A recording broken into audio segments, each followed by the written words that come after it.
Մայիս 3, 2015 թվականը Մոնտրեալի համայնքին համար եղավ պատմական օրը։ Մոնտրեալի քաղաքի կենտրոնը Westmont Park հավաքված էին 10,000 հայորդիներ, որբեսի մասնակցին քայլարշավիմը, որ կգոչվի ցեղասպանության կանխարգելման քայլարշավ։ Այս նախաձեռնությունը գազագերբություն էր հայկական ցեղասպանության 100-ամյակի հանձնախումբին եւ մեզի հետ կմասնակցեր նաեւ բոլոր այն ազգերը, որոնք նույնպես ենթարկված էին ցեղասպանության։ Ցեղասպանություններու կանխարգելման համար գազագերբված քայլարշավին մասնագից 10,000 հայորդիներուն առաջնորդներ Հայաստանի Հանրապետության Սփյուռքի նախարար Հրանուշ Հակոբյան, որ Կանադա ժամանած էր հատկապես մասնակցելու վերոնշյալ աննախընթաց քայլարշավին։ Աբկար եպիսկոպոս Հովագիմյանի եւ Մեղրիկ եպիսկոպոս Փարիքյանի գողքին էին դեղվուն քրիստոնյա եկեղեցներու ներկայացուցիչներ, ինչպես նաեւ Մոնտրեալի Իսլամ Շիա համայնքի հոգեվոր առաջնորդ Շեյխ Նաբիլ Աբբաս։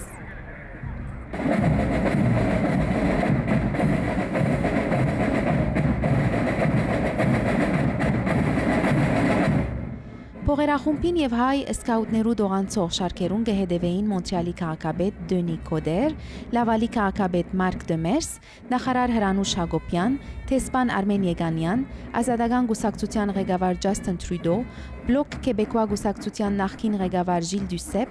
Ազատական գուսակցության նախկին ղեկավար Ստեֆան Դիոն, Քեբեկի նահանգային խորհրդարանի ներկայացուցիչներ, Քեբեկ նահանգի խորհրդարանի անդամներ, Մոնտրեալի եւ Լավալի քաղաքապետական խորհուրդներու անդամներ, ցեղասպանության ենթարկված ժողովուրդներու շարքին իրենց պատվիրակություններով Մոնտրեալի եւ Լավալի բանջարդեր հայության զորակցելու ժամանած էին ասորի, հրյա, քյուրդ, բոնդացի հույն, ռուանդացի, կամբոդիացի եւ ուկրաինացի համայնքները։ Քայլարշավին մաս կգազմեին նաև հրավիրված հյուրերեն Operation Nemesis գիրքի հեղինակ եւ դերասան Էրիկ Պողոսյանը Նյու Յորքեն եւ Ֆրանսիայի խորհրդարանի անդամ Վալերի Բուայե Մարսեյեն։ Խաղաղ երթը անցավ քաղաքապ գետրոնի Մայր Բողոդա Սենտ Կաթրինզեն, ուր դողանցողներու շարանը երկարեցավ Բողոդայի 3 կիլոմետր երկայնքով։ Երկու ժամբան վրա երկարող քայլարշավը իր ավարտին հասավ երեկոյան ժամը 6-ին, որ մեյետ Պլաս Դեզար համերգասրահի մեջ տեղի ունեցավ հայոց ցեղասպանության 100-ամյակի Կանադայի Միացյալ Մարմնի մշակութային հանձնախումբի գազմագերբած ոգեգոճման պաշտոնական հանդիսությունը։ Այս մասին սակայն պիտի անդրադառնանք մեր քայլիկ հայդակիրներու մեջ են։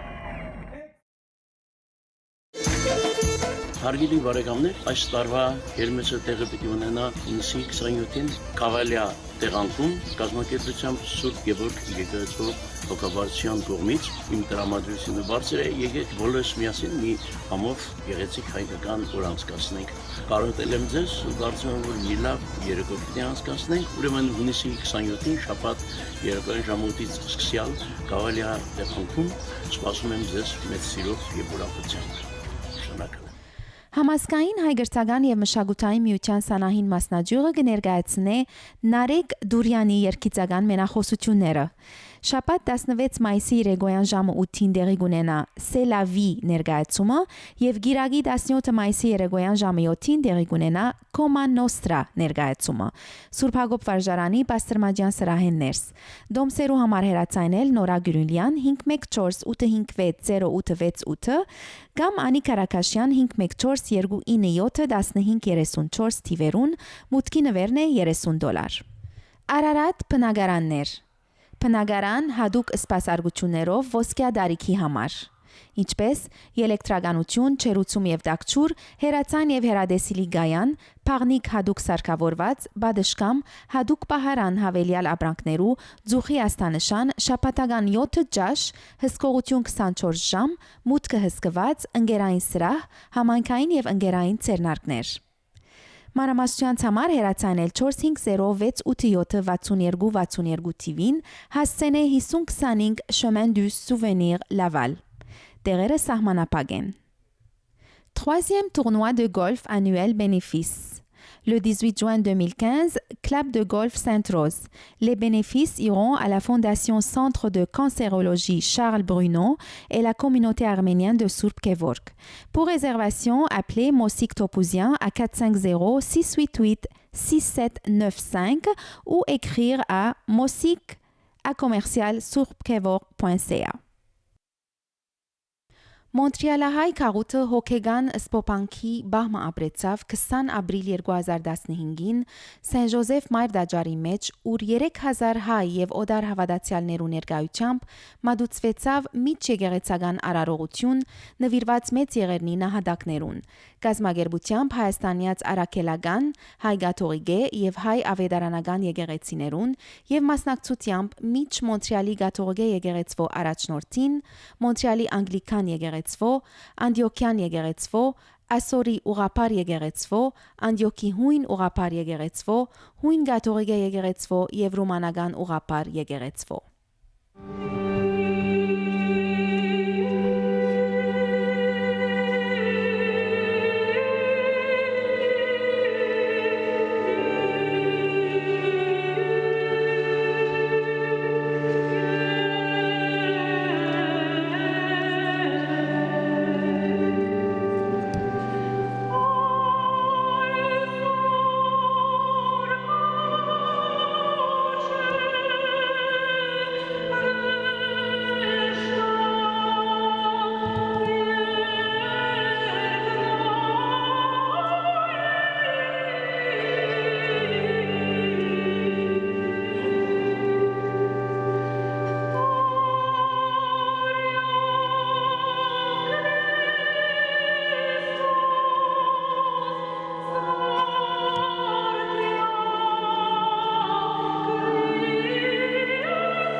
Մայիս 7-ի երեկոյան Վաշինգտոնի ասկային մայր դաջարի մեջ Ամերիկայի Միացյալ Նահանգներու փոխնախագահ Ջո Բայդենի, Հայաստանի Հանրապետության նախագահ Սերժ Սարգսյանի, Արամ առաջին գաթողիկոսի եւ Քարեքին երկրորդ գաթողիկոսի, ինչպես նաեւ 2000-ի ավելի ժողովրդի ներկայությամբ տեղի ունեցավ միջ գրոնական արարողություն,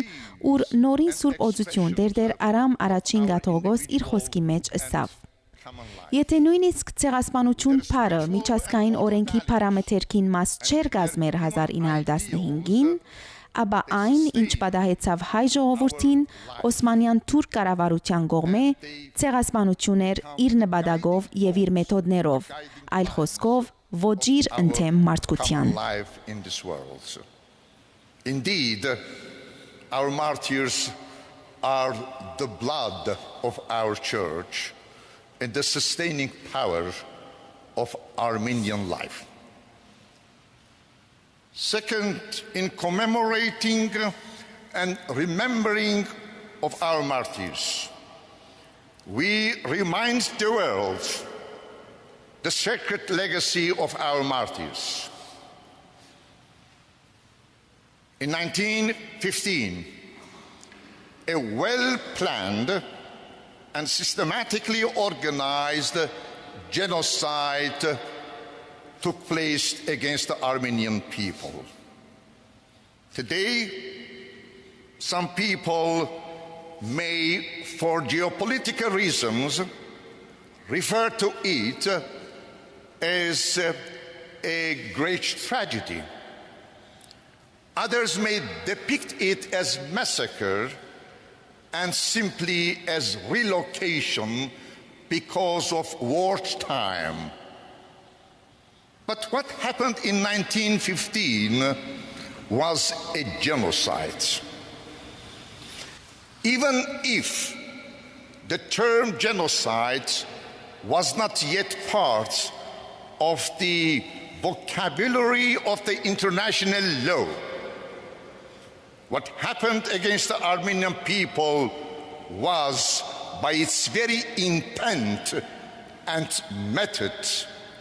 a genocide, and the genocide is a crime against humanity. Ինչպես տեղյակ եք արդեն եւ գեհդեվիկ լուրերուն հայկական ցեղասպանության 100-ամյակը այս տարի աշխարհի 4 տարածքին ոչ միայն մեծ արձագանք ցկեց, այլև արցանակրեց հարաճ խաղացք հայկական թադի առընչությամբ, այժմ ցեզի հետ կբաժնենք կարգ հայտարարությունները այս առընչությամբ։ Տորոնտոյի հայտարարի հանձնախումբը կդեղեկացնե, որ իր չանքերուն շնորհիվ 6 մայիս 2015-ին Տորոնտոյի քաղաքապետական խորհուրդը վավերացուց M6.7 բանաձևը արձանագրելով հաղթանակը եւս։ Փանացևը գսե 2015-ը հայոց ցեղասպանության 100-ամյակն է, հայոց ցեղասպանությունը 20-րդ դարու առաջին ցեղասպանությունը տեղի ունեցավ 1915-17 թվականներուն։ Մինչ այդ հիշեցնենք նաև, թե Լավալի հայտարարի հանձնախումբը գահաղորդե, որ Լավալի քաղաքապետական խորհուրդը ապրիլ 7 2015-ին իր նիստի ընթացքին պաշտոնապես ճանաչավ հայոց ցեղասպանությունը։ Բուլգարիա խորհրդարանը 157 թեր եւ 36 թեմ կվեներով որթեքրեց Փանացևը, նշելով, որ Բուլգարիան կճանչնա 1915-ին 22 տարիներուն Օսմանյան գայսրության կողմէ հայ ժողովրդին ենթարկված ցեղասպանությունը, ինչպես նաև ապրիլ 24-ը նշանակեց հայերու զոհերու հիշադակի հարգման օր։ Ավստրիա խորհրդարանը ապրիլ 21-ի արավոտյան ընդունեց հայտարարություն, որ կդադարեցնի հայոց ցեղասպանությունը։ Այսօրվա մեր հյուրը հadoop հրավիրված է Մարսեյեն, Ֆրանսայեն, ներկա գտնվելու հայկական ցեղասպանության 100-ամյակի պաշտոնական հանդիսության ուր պատգամապերներեն մեկն է։ Ուրեմն մադամ Վալերի Բոյեն Մարսեյի 10-րդ եւ 14-րդ շրջանի քաղաքապետուհին է եւ Ֆրանսիայի խորհրդարանի անդամ։ Մեր բոլորին հավանաբար մադամ Բոյեն ծանոթ է իր դարած հսկայական աշխատանքով, որ 2011-ին անդարած է, երբ ներկայացուցած է Փանացևը, ուր 20-րդ դարու ցեղասպանությանց ուրացումը, որում մեջ կգինա նաև հայկական ցեղասպանությունը, ոչրային արարք կհամարվի։ Ուրեմն երկար վեճերը յետք այս Փանացևը ընդունվեցավ Ասամբլե Նասիոնալին կողմէ, ինչպես նաև ձերագույտին կողմէ, սակայն ավելի ուշ Ֆրանսիայի սահմանադրական ադյանի կողմէ մերժվեցավ։ Ուրեմն գուզեմ ծանոթացնել զինք en parlant de La loi fut votée par l'Assemblée nationale française, c'est ça que j'ai expliqué à notre public, et le Sénat, mais invalidée par la Cour constitutionnelle française. Donc, Madame Boyer, bienvenue à Montréal. Merci. Ma première question, ce sera sur la loi. Quelle est votre position aujourd'hui sur la réintroduction de cette nouvelle proposition de loi, de la pénalisation de la négation, et pourquoi cela vous tient à cœur? Alors, je voudrais simplement rappeler qu'en France, vous le savez, en 2001, l'Assemblée nationale et le Sénat, donc le Parlement, ont reconnu l'existence du génocide arménien. En France, il n'y a que 2 génocides qui sont reconnus par la loi française, la Shoah et le génocide de 1915. La différence entre la Shoah et le génocide de 1915 pour le droit français, c'est que la Shoah autoporte un dispositif de pénalisation du négationnisme, ce qui fait qu'en France, quand quelqu'un nie l'existence de la Shoah, il peut être pénalisé ou il peut être sanctionné. En revanche, le génocide arménien n'a pas bénéficié de ce dispositif. Donc depuis 2001, nous cherchons, enfin les personnes qui s'intéressent à ce sujet, des droits de l'homme, de dignité humaine et d'égalité des mémoires aussi, nous cherchons des moyens pour faire en sorte que la pénalisation du négationnisme puisse être votée afin que ces 2 génocides reconnus par la loi française puissent être traités à égalité. Donc en 2011, le Sénat avait examiné une proposition de loi, mais qui n'a pas pu voir le jour. Et c'est la raison pour laquelle moi j'ai retravaillé sur cette question et j'ai proposé cette loi qui a été votée, ce qui est quand même une avancée considérable, par l'Assemblée nationale et le Sénat, mais malheureusement invalidée par le Conseil constitutionnel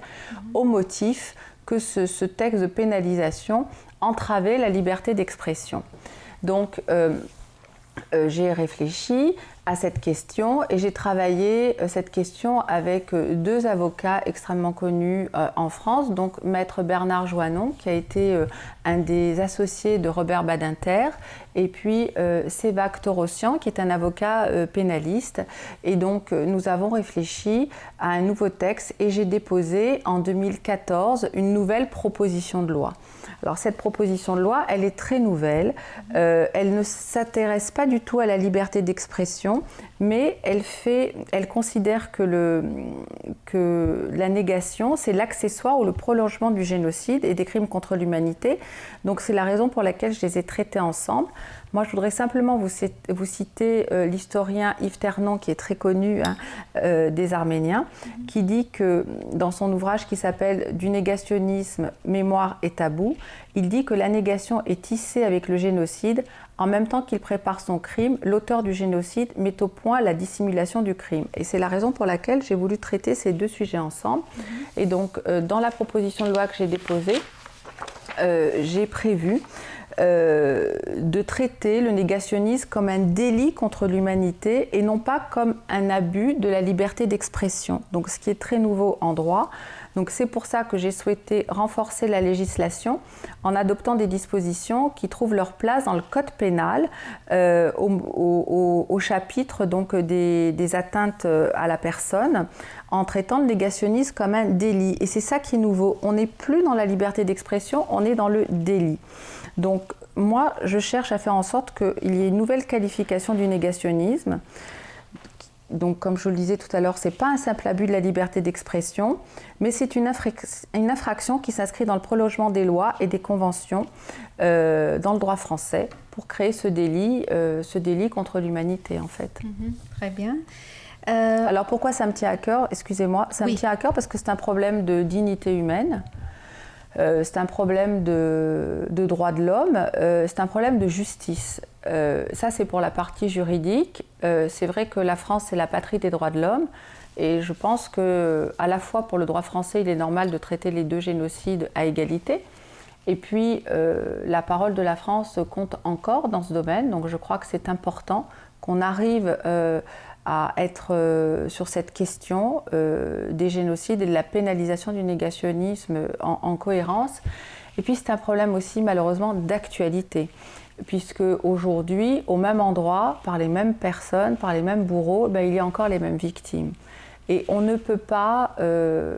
en 2015, au moment où on commémore les 100 ans du génocide de 1915, ne pas penser qu'au même instant, un nouveau génocide est en train d'être perpétré, comme si l'histoire était en train de bégayer, comme si l'histoire se répétait,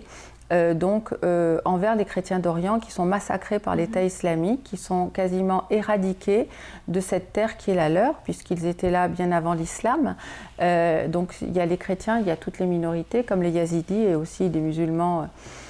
qui ne sont pas en accord avec l'État islamique, mais ce sont surtout les chrétiens qui sont chassés de leurs terres ancestrales, et c'est la matrice de notre civilisation qu'on est en train d'assassiner en ce moment. C'est l'endroit quand même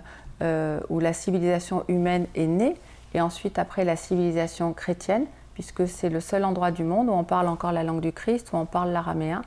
Et aujourd'hui, je crois qu'on ne peut pas être indifférent à cette question. Et la France, qui est depuis François Ier, depuis 1535 protectrice des chrétiens d'Orient, a un devoir envers l'histoire, un devoir de mémoire, mais aussi un devoir d'humanité envers ces personnes et envers nos frères du Moyen-Orient. Et je crois que toutes ces questions-là, elles méritent d'être traitées. Et donc, j'avais écrit cette loi avant qu'ils le disent, mais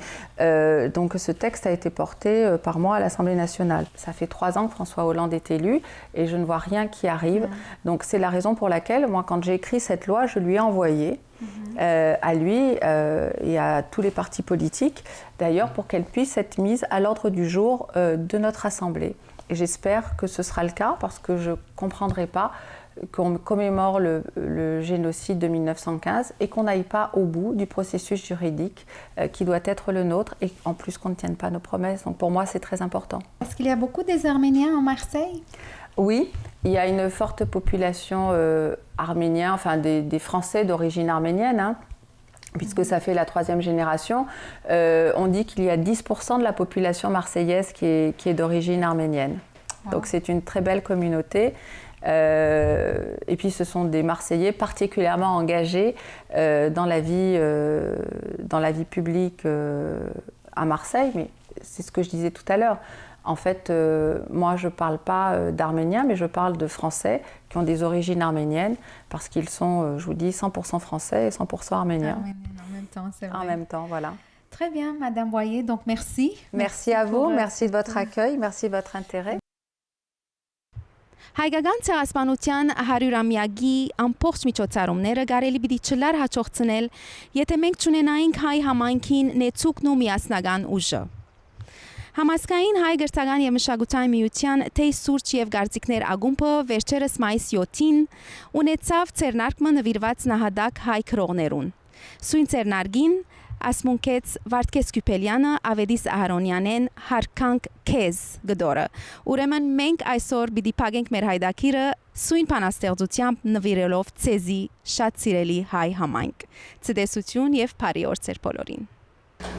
Հարկանք քեզ նահատակ ժողովուրդ, ով չափեց երբ եվիցե քո դարաբանքի անտունդները, որ սկավոր գարաբը եկավ մի օր, հուզելու հոգուտ խորունգ ծավի խորունգ լջերը, ուր երում են բղդորալիքները անեցքի մրմունջով։ Ինքդ միայն գիտես անօրինակ ծավիտ մեծությունը, ինքդ միայն ես վարում քո անղեգ ու ալեցուկ նավը թեպի անձանոտ հորիզոններ, ով դու ծովերի մոլար, դան չված ճամփորդ, մռռիկների հավիտենական ուղեկից, հարկանք քեզ։ 1000 տարիների արյունի ու մարախուղի միջից դու քայլում ես անհողտողտ, համառ ու վսեմ, թեպի մի վեհակույն, մի սկանչելի նպատակ, գրավիչ որպես պարոս, թյութական որպես ժպիտուգույսի, քայլում ես հև, վիրավոր, խոշտանքված, քո հսկա թիկունքին գրելով մի փեր, որի ծանրության տակ այնքան ասկեր լացով խորդակվեր են ուղորել, որպես մռռիկների վարած փոշու ամբեր։ Հարկանք քեզ։ 1000 տարի Փարսից ընկող գաթիլները գամած գրձում են հսկա ժայռը եւ հորցանքներին հանձնում։ Լերներ են փուլ քալիս թարերի փոցոտ երկունքից, իսկ դու մարտիրոս ժողովուրդ, քո գլխին դեղացող անտիվ հարվածների տակ դեր քայլում ես բղնցված, անողոր մանավատների միջով, ուր օծերը իրենց թունավոր հևկով լիզում են արյունոտ քարշաբարդ, ուր փշերը հոշոտում են ներբանդ, քայլում ես թեպի այնտեղ, ուր մուղում է քեզ քո անօրինակ ճակատագիրը, ով գիտե որ չափ փառքի կամ որբեսի նոր բայկարների համար։ Հարկանք քեզ։ Այնքան թարեր վարվող խրճիթներիդ փարգ ու կոշտ ծուխը, մորտվող զավակներիդ անեծքով ու մայրենի անեծքով բեռնավորված քնում է սևով խապանելու երկնքի ճակատը։ Արևը հոգնեց շրջանանելով քո արյունոտ հորիզոնով եւ լուսինը տողտողալով քաշում է իր քունատ ցոլքերը քո արյան երեսից, իսկ դու հեծեծանքդ խեղտած, հսկա ցավդ, հսկա գրծքի դակ շղթայած, մենավոր ու հալածական քնում ես անշեղ խավար ճանապարհներով, ուր ծածկվել է արշալույսը եւ որ պիտի ծակի մի օր։ Հարկանք քեզ։ Այժմ ականջիր, յուրաքանչյուր փշրված հասկ, դրորված ծաղիկ, փողոքում է քո թեմ, քո խաղաղ, անսուրած, արյունակամ արաքինությանը թեմ, որ քո շուրջը ոչ ոք չի հասկանում, ոչ ոք չհասկացավ երբեք։ Այ դարակինությունը, որքան եւ վսեմ լինի նա թող այն աստվածներին, ոտքի եւ զարկ թափով ողջ աշխարհն է զարգում։ Վայ նրան, ում արաքինությունը մարդական չէ, ում փրունցքը չի բարձրանում հարվածելու արյունածարավ անողորմ թշնամուն։ Դարձյալ հարկանք քեզ, հարկանք քո արյունին, քո ցավին, քո լաց ու արցունքին, հարկանք նույնիսկ քո հսկա համբերությանը, որ քո զրահն եղավ քո սև օրերում, հարկանք քո մեծ հավատքին թեպի փարվո հաղթարակը։ Բայց բավական է, թարերի հարգը թող թարերը դանին, թշնամին չափազանց անողորմ է փիրդ ու ոչրագործ,